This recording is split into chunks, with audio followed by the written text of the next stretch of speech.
بات ہے دراصل موسم گرما 2024 کی۔ کھٹمنڈو سے کسی نے نا سوشل میڈیا پر ایک نہایت ہی دلچسپ مشاہدہ شیئر کیا تھا۔ جی، وہ مانسون والا؟ بالکل وہی، جس نے بہت سے لوگوں کو سوچنے پر مجبور کر دیا۔ اس میں نشاندہی کی گئی تھی کہ مانسون کی بارشیں ڈھاکہ، کولمبو، کھٹمنڈو، دہلی اور لاہور میں نا بالکل ایک ہی وقت میں ایک ساتھ برسنا شروع ہوئی ہیں۔ واہ، یہ تو واقعی ایک بڑی خاص بات تھی۔ جی، یہ ایک ایسا لمحہ تھا جس نے یاد دلایا کہ بادل کسی انسان کی بنائی ہوئی سرحد کو تو نہیں پہچانتے نا۔ صحیح۔ ایک طرح سے یہ اس بات کا بہت بڑا ثبوت تھا کہ جنوبی ایشیا کے اس پورے خطے میں کتنی گہری قدرتی اور موسمی ہم آہنگی پائی جاتی ہے۔ بالکل، ایک جیسا موسم، ایک جیسی زمین۔ لیکن اس خوبصورت منظر نے ذہنوں میں ایک سوال ضرور پیدا کیا کہ کیا یہ مانسون والی یکجہتی کبھی ہماری جغرافیائی سیاست یا جیو پولیٹکس میں بھی نظر آ سکتی ہے؟ تو آج کی اس تفصیلی اور تجزیاتی گفتگو کا باقاعدہ آغاز کرنے سے پہلے دیکھنے اور سننے والوں کے لیے ایک خاص اعلان ہے کہ اگر یہ تحقیقی مواد اور پیچیدہ موضوعات کو سمجھنے کی یہ کاوش پسند آئے تو مزید ایسی معلوماتی ویڈیوز کے لیے دی گلوبل انسائٹس یوٹیوب چینل کو ضرور سبسکرائب کریں اور اس ویڈیو کو لائک بھی کریں۔ جی بالکل، کیونکہ اس طرح کی حوصلہ افزائی سے مزید حقائق پر مبنی ویڈیو سامنے لانے میں کافی مدد ملتی ہے۔ بالکل صحیح کہا آپ نے۔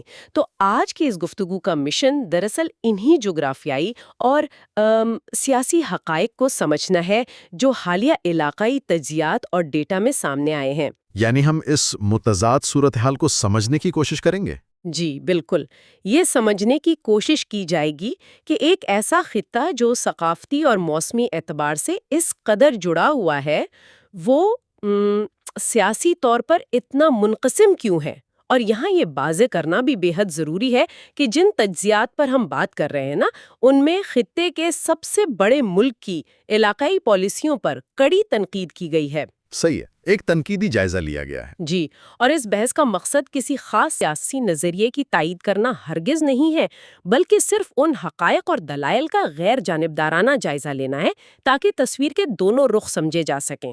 ٹھیک ہے، آئیں اسے تھوڑا تفصیل سے دیکھتے ہیں اور اس پیچیدہ جغرافیائی اور سیاسی گتھی کو سلجھاتے ہیں۔ دیکھیں، یہ جو آپ نے مانسون والی مثال دی نا، یہ واقعی بہت شاندار ہے، کیونکہ یہ اس خطے کی قدرتی ہم آہنگی کو ظاہر کرتی ہے۔ لیکن جب ہم سیاست کے میدان میں آتے ہیں تو رومانویت پیچھے رہ جاتی ہے اور زمینی حقائق سامنے آ جاتے ہیں۔ زمینی حقائق سے آپ کی کیا مراد ہے؟ مطلب جغرافیہ؟ بالکل، جغرافیہ۔ جنوبی ایشیا یعنی سارک ممالک کا اگر ہم نقشہ بچھا کر دیکھیں نا تو ایک بہت انوکھا اور پیچیدہ مسئلہ نظر آتا ہے۔ اچھا، وہ کیا؟ وہ یہ کہ سوائے افغانستان، مالدیو اور سری لنکا کے، جو کہ ذرا کناروں پر ہیں، خطے کے دیگر تمام چھوٹے ممالک کی سرحدیں آپس میں بالکل نہیں ملتی۔ اوہ، صحیح، مطلب نیپال اور بھوٹان کی آپس میں نہیں ملتی؟ بالکل نہیں ملتی۔ وہ سب صرف اور صرف خطے کے سب سے بڑے اور مرکزی ملک کے ساتھ جڑے ہوئے ہیں۔ مثال کے طور پر نا، اگر نیپال اور بنگلہ دیش کو آپس میں تجارت کرنی ہے تو ان کی آپس میں کوئی براہ راست سرحد تو ہے نہیں، انہیں ہر صورت میں اسی بڑے ملک کے راستے سے گزرنا پڑے گا۔ ہاں، یہ تو بالکل ایسی صورتحال ہو گئی نا جیسے کوئی رہائشی کالونی ہو جس میں تمام گھروں کا راستہ صرف ایک ہی مرکزی چوک سے ہو کر گزرتا ہو۔ بالکل، بہت اچھی تشبیہ دی آپ نے۔ اور اس چوک میں کھڑا شخص یہ فیصلہ کرے گا کہ کون سا پڑوسی کب کس کے گھر جائے گا اور کیا لے کر جائے گا۔ مطلب اگر جغرافیائی ساخت اس طرح کی ہو کہ ایک ملک کے پاس باقی سب کے راستے بند کرنے کی طاقت ہو تو چھوٹے پڑوسی ممالک میں غلبے کا خوف پیدا ہونا تو ایک فطری بات ہے نا؟ جی، یہ خوف بہت فطری ہے۔ لیکن کیا واقعی صرف یہ جغرافیائی خدوخال ہی اس عدم اعتماد کی واحد وجہ ہے؟ کیونکہ دیکھیں نا، دنیا میں اور بھی تو خطے ہیں جہاں بڑے ممالک موجود ہیں لیکن وہاں اتنا خوف نہیں پایا جاتا۔ مجھے تو لگتا ہے کہ کہانی صرف جغرافیہ تک محدود نہیں ہے۔ اس سے ایک اہم سوال پیدا ہوتا ہے۔ آپ کا یہ نقطہ بالکل درست ہے کہ محض ہجوم کا بڑا ہونا کبھی مسئلہ نہیں ہوتا۔ تو پھر اصل مسئلہ کیا ہے؟ دیکھیں، جغرافیہ تو ایک قدرتی حقیقت ہے نا، لیکن اصل خرابی اس وقت شروع ہوتی ہے جب کوئی طاقتور ملک اس جغرافیائی مرکزیت کو ایک ہتھیار کے طور پر استعمال کرتا ہے۔ اچھا، ایک ہتھیار کے طور پر؟ جی بین الاقوامی تعلقات کی زبان میں نا ایک اصطلاح ہے فرسٹ امنگ ایکولز، یعنی برابری والوں میں سب سے اوور رہنے کی خواہش۔ تجزیات کے مطابق خطے کے مرکزی ملک کا مسئلہ یہ ہے کہ وہ دیگر ریاستوں کو برابری کی بنیاد پر دیکھنے کے بجائے نا اپنا تسلط اور بالادستی قائم رکھنا چاہتا ہے۔ یعنی وہ برابری نہیں چاہتے بلکہ باس بن کر رہنا چاہتے ہیں۔ بالکل سیدھی سی بات ہے، جب آپ تجارتی راستوں کو سیاسی دباؤ کے لیے استعمال کریں گے یا پڑوسیوں کی خارجہ پالیسی کو کنٹرول کرنے کی کوشش کریں گے تو غلبے کا وہ خوف جو قدرتی طور پر جغرافیے کی وجہ سے تھا وہ ایک مستقل عدم تحفظ میں بدل جاتا ہے۔ یہاں بات واقعی بہت دلچسپ ہو جاتی ہے کیونکہ جب ہم اس جغرافیائی اور سیاسی بالادستی کی قیمت کا اندازہ لگاتے ہیں نا تو اس کے معاشی نتائج بہت ہی خوفناک حد تک واضح نظر آتے ہیں۔ جی، معاشی نقصانات تو بہت گہرے ہیں۔ بالکل، مطلب اعداد و شمار بتاتے ہیں کہ جنوبی ایشیا میں دنیا کی کل آبادی کا 22% حصہ بستا ہے، لیکن عالمی جی ڈی پی میں اس کا حصہ بمشکل صرف 2% ہے۔ صرف 2%؟ ذرا سوچیں اس پر۔ اور اگر عالمی تجارت کی بات کریں تو وہ تو محض 1.3% ہے۔ یہ سوال ذہن میں آتا ہے نا کہ اتنی بڑی آبادی معاشی طور پر اتنی غیر متعلق کیسے ہو سکتی ہے؟ اور یہی وہ مقام ہے جہاں ہم یہ سمجھتے ہیں کہ یہ جغرافیائی رکاوٹیں کس طرح باقاعدہ غربت کو جنم دیتی ہیں۔ یہ صرف سیاست نہیں ہے، یہ ایک انسانی المیہ ہے۔ واقعی اس 1.3% تجارت کے پیچھے نا وہ فیکٹریاں ہیں جو لگ نہیں سکیں، وہ سپلائی چینز ہیں جو بن نہیں پائیں کیونکہ پڑوسیوں کے درمیان تجارت پر بھاری ٹیکسز اور پابندیاں ہیں۔ یعنی وہ معاشی راستے جو قدرتی طور پر کھلے ہونے چاہیے تھے وہ بند ہیں۔ بالکل، اور اسی کا نتیجہ ہے کہ دنیا کی کل غربت کا 44% حصہ آج بھی اسی ایک خطے میں موجود ہے۔ 44%؟ واہ، یہ تو کوئی معمولی بات نہیں ہے۔ بالکل نہیں ہے۔ سارک کے 8 ارکان میں سے نا 5 ممالک جس میں افغانستان، بنگلہ دیش، بھوٹان، مالدیو اور نیپال شامل ہیں، وہ آج بھی اقوام متحدہ کی کم ترین ترقی یافتہ ممالک یعنی LDCs کی فہرست میں شامل ہیں۔ تو مطلب جب آپ خطے کے اندر تجارت کے راستے بند کر دیتے ہیں تو آپ دراصل غریب ممالک کو مزید غریبی رکھ رہے ہوتے ہیں نا۔ 100% درست بات ہے۔ اگر ہم اس صورتحال کا موازنہ آسیان یا یورپین یونین سے کریں تو مجھے لگتا ہے سارک کی ناکامی کی وجوہات بالکل کھل کر سامنے آ جاتی ہیں۔ جی، وہاں ماڈل بالکل مختلف ہے۔ بالکل، مطلب یورپین یونین اس لیے کامیاب ہوئی کیونکہ وہاں طاقتور ممالک نے نا چھوٹے ممالک کے ساتھ مل کر تجارتی رکاوٹیں ختم کی اور ایک مشترکہ مارکیٹ بنائی۔ ان میں ایک جغرافیائی ہم آہنگی تھی، لیکن سارک کے معاملے میں وہ ہم آہنگی اور مشترکہ جذبہ مکمل طور پر غائب لگتا ہے۔ غائب ہے، بالکل غائب ہے۔ اور ان سب باتوں کے دوران نا مجھے 2014 کی کٹمنڈو سارک سمٹ کا وہ مشہور واقعہ یاد آ رہا ہے۔ اس وقت خطے کے سب سے بڑے ملک کے وزیر اعظم نے ایک بڑی ہی جذباتی اور امید افزا تقریر کی تھی۔ جی جی، جس میں انہوں نے کہا تھا کہ ہم پاس پاس ہیں پر ساتھ ساتھ نہیں۔ مطلب بظاہر یہ ایک بہت بڑا بیان تھا نا کہ ہم فاصلے مٹانا چاہتے ہیں۔ جی، اس بیان سے تو ایسا ہی لگا تھا جیسے قیادت کو اس بات کا ادراک ہو گیا ہے کہ خطے کی ترقی کے لیے بڑے ملک کو قربانی دینی ہوگی اور برابری کی سطح پر آنا ہوگا۔ لیکن عملی طور پر کیا ہوا؟ عملی طور پر جو کچھ ہوا وہ اس سے بالکل برعکس تھا۔ بالکل، اور یہی چیز مجھ سے ہضم نہیں ہو رہی۔ مطلب اگر 2014 میں اتنی زبردست امید دلائی گئی تو پھر اچانک صرف 2 سال بعد 2016 میں اسلام آباد میں ہونے والی 19ویں سارک سمٹ اس بڑے ملک کی جانب سے منسوخ کیوں کر دیا گیا؟ یہ ایک بہت اہم موڑ تھا سارک کی تاریخ کا۔ ہاں نا، محض ایک سمٹ کے منسوخ ہونے سے پوری علاقائی تنظیم ہمیشہ کے لیے مفلوج کیوں ہو گئی؟ کیا اختلافات کے باوجود بات چیت جاری نہیں رہنی چاہیے تھی؟ دیکھیں، یہ منسوخی کوئی حادثہ یا وقتی غصہ نہیں تھا، بلکہ تجزیات ہمیں یہ بتاتے ہیں کہ یہ اس ہٹ اینڈ مس حکمت عملی کا باقاعدہ حصہ تھا جو خطے میں اپنائی جا رہی ہے۔ اچھا، ہٹ اینڈ مس حکمت عملی، ذرا اس کی وضاحت کریں گی؟ جی، ہٹ اینڈ مس کا مطلب یہ ہے کہ جب آپ کو ضرورت ہو نا تو علاقائی تعاون کے بڑے بڑے دعوے کیے جائیں، اور جب اپنا کوئی سیاسی ایجنڈا منوانا ہو تو انہی اداروں کو دباؤ کے لیے استعمال کیا جائے۔ سارک کا بنیادی اصول اتفاق رائے یعنی کنسنسس ہے۔ مطلب سب کا راضی ہونا ضروری ہے۔ بالکل. اب جب خطے کا سب سے بڑا ملک جو جغرافیائی اور معاشی طور پر مرکز کی حیثیت رکھتا ہے وہ بائیکاٹ کرتا ہے اور دیگر چھوٹے ممالک کو بھی بائیکاٹ پر مجبور کرتا ہے تو تنظیم محض تاخیر کا شکار نہیں ہوتی بلکہ اس کا وجود ہی بے معنی ہو جاتا ہے. ہاں، کیونکہ مرکز ہی غائب ہو گیا تو پہیا کیسے چلے گا؟ صحیح بات ہے. اس منسوخی نے دراصل ثابت کیا کہ سارک صرف اسی وقت کام کر سکتی ہے جب بڑے ملک کی مرضی ہو. اس رویے نے باہمی تعاون کے اس ماڈل کو ایسا توڑا کہ وہ آج تک دوبارہ جڑ نہیں سکا. یہ تو واقعی حیران کن ہے کہ کس طرح ایک قدم سے پورے خطے کی ترقی ہی روک دی گئی.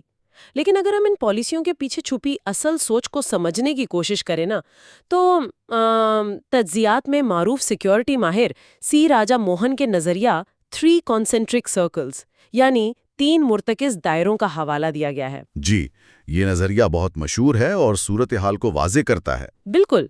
یہ نظریہ یہ ثابت کرتا ہے کہ علاقائی بالادستی دراصل ایک بہت بڑے عالمی منصوبے کی محض ایک سیڑھی ہے. مطلب پہلا دائرہ قریبی پڑوس یعنی جنوبی ایشیا پر مبنی ہے جہاں مکمل بالادستی اور کسی بھی معاملے پر ویٹو کا اختیار حاصل کرنے کی کوشش کی جاتی ہے. یعنی یہاں ان کی مرضی کے بغیر پتہ نہ ہلے. جی.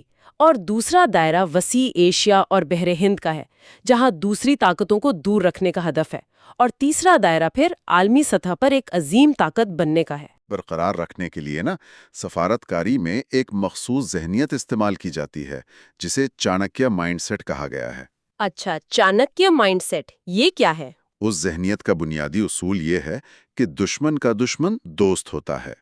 اس کا مطلب یہ ہے کہ خطے کے ممالک کے باہمی اختلافات کو ہوا دے کر یا ایک کو دوسرے کے خلاف استعمال کر کے اپنا الو سیدھا کیا جائے. ڈیوائیڈ اینڈ رول والی بات. جی بالکل. لیکن آج کے دور میں جب دنیا اتنی جڑ چکی ہے اس طرح کی قدیم حکمت عملیاں اکثر الٹا نقصان پہنچاتی ہیں. اس نقطے پر میں آپ سے ذرا اختلاف کروں گی یا یوں کہہ لیں کہ یہ بات منطقی طور پر متضاد لگتی ہے مجھے. اچھا، وہ کیسے؟ دیکھیں، اگر ایک ملک واقعی تیسرے دائرے میں جا کر عالمی اور ملٹی پولر دنیا کا چیمپئن بننا چاہتا ہے تو اسے سب کے ساتھ متوازن رویہ رکھنا چاہیے نا. اصولی طور پر تو ایسا ہی ہونا چاہیے. لیکن ہم دیکھتے ہیں کہ اکتوبر 2020 میں یہی ملک امریکہ کے ساتھ جدید فوجی ٹیکنالوجی اور حساس سیٹلائٹ ڈیٹا شیئرنگ کا ایک غیر معمولی دفاعی معاہدہ کرتا ہے. جی، وہ معاہدہ کافی خبروں میں رہا تھا. اور پھر اگست 2025 میں شنگھائی تعاون تنظیم یعنی SCO کے اجلاس سے عین قبل انہی کی قیادت چین اور روس کے دورے بھی کرتی ہے تاکہ دنیا کو یہ دکھا سکے کہ وہ کسی ایک کیمپ میں نہیں ہے. بالکل. تو میرا سوال یہ ہے کہ کیا ایک ہی وقت میں امریکہ جیسی طاقت سے دفاعی ٹیکنالوجی بھی لینا اور روس و چین سے بھی پینگے بڑھانا چھوٹے علاقائی ممالک کے لیے خطرے کی گھنٹی نہیں بجاتا؟ مطلب آپ بے وقت عالمی سفارتکار اور علاقائی بدماش کیسے ہو سکتے ہیں؟ یہاں جو سب سے حیران کن بات ہے وہ یہ ہے کہ یہ سفارتی کلابازیاں بڑے ملک کے لیے تو شاید وقتی طور پر فائدہ مند ہوں، لیکن یہ چھوٹے پڑوسی ممالک میں شدید عدم تحفظ اور بے یقینی پیدا کرتی ہیں. ظاہری بات ہے وہ تو ڈریں گے نا. بالکل. جب پڑوسی یہ دیکھتے ہیں کہ خطے کی سب سے بڑی طاقت عالمی سطح پر اتنے پیچیدہ اور متضاد کھیل کھیل رہی ہے اور جدید ترین ہتھیار جمع کر رہی ہے تو وہ خود کو غیر محسوس کرنے لگتے ہیں.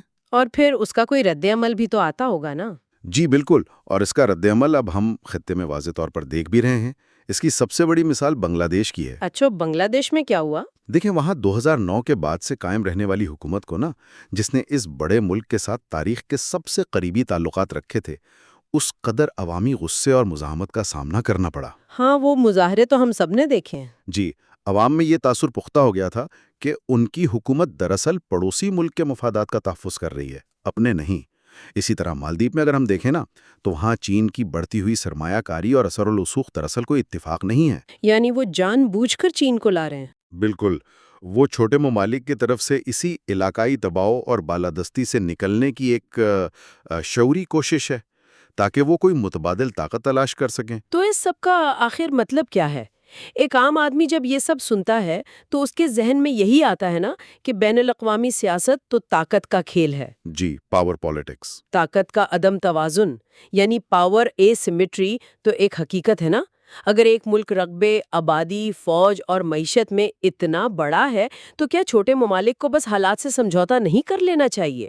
کیا یہ امید رکھنا کہ بڑا ملک جھک جائے گا ایک غیر حقیقت پسندانہ سوچ نہیں ہے؟ اگر ہم اسے بڑی تصویر کے ساتھ جوڑیں تو ہمیں سمجھ آتا ہے کہ قوموں اور ریاستوں کی نفسیات اس طرح کام نہیں کرتی۔ اچھا۔ اس پوری بحث کا سب سے اہم اور بنیادی نتیجہ ہی یہی ہے کہ محض طاقت اور ہجوم کا فرق یہ طے نہیں کرتا کہ کمزور فریق ہمیشہ جھک جائے گا اور تسلط قبول کر لے گا۔ یعنی چھوٹا ہونا کمزوری کی حتمی دلیل نہیں ہے؟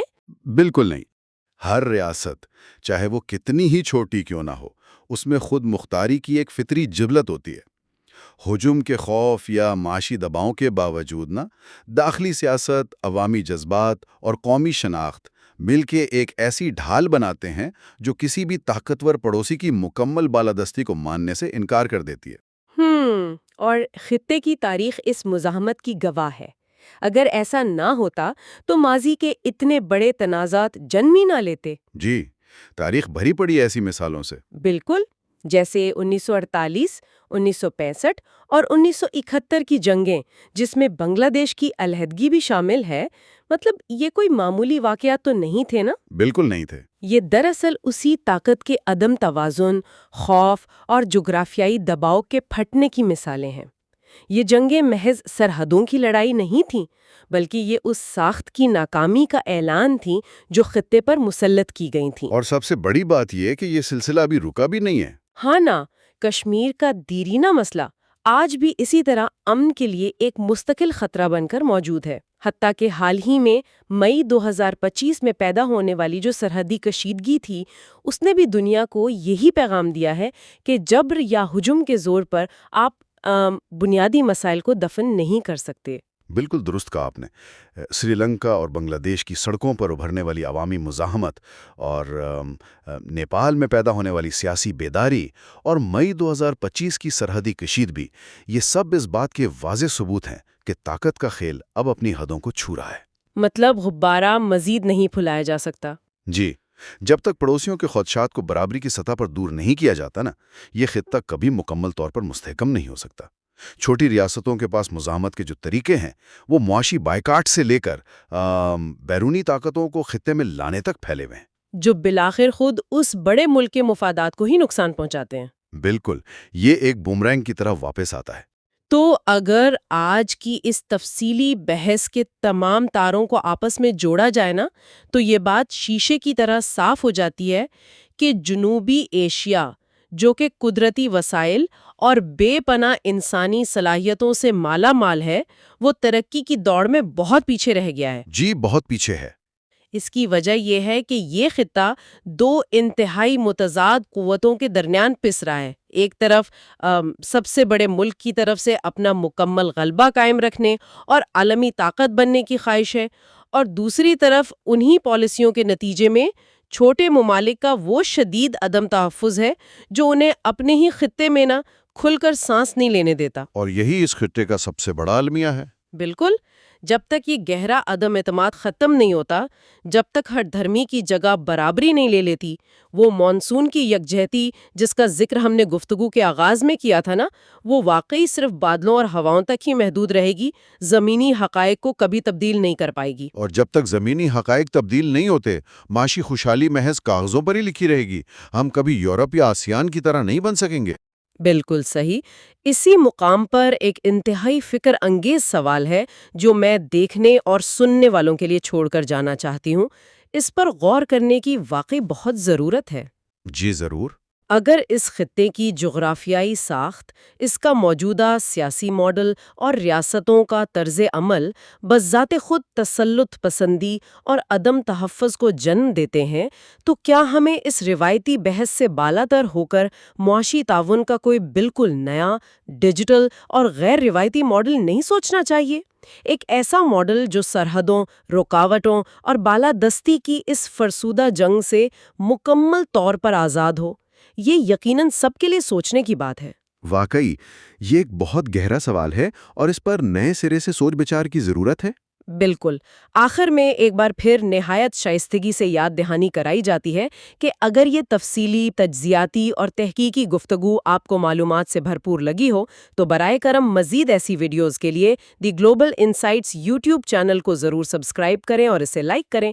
وقت دینے اور اس پیچیدہ موضوع کو سمجھنے کے سفر میں ساتھ رہنے کا بہت شکریہ۔ خدا حافظ۔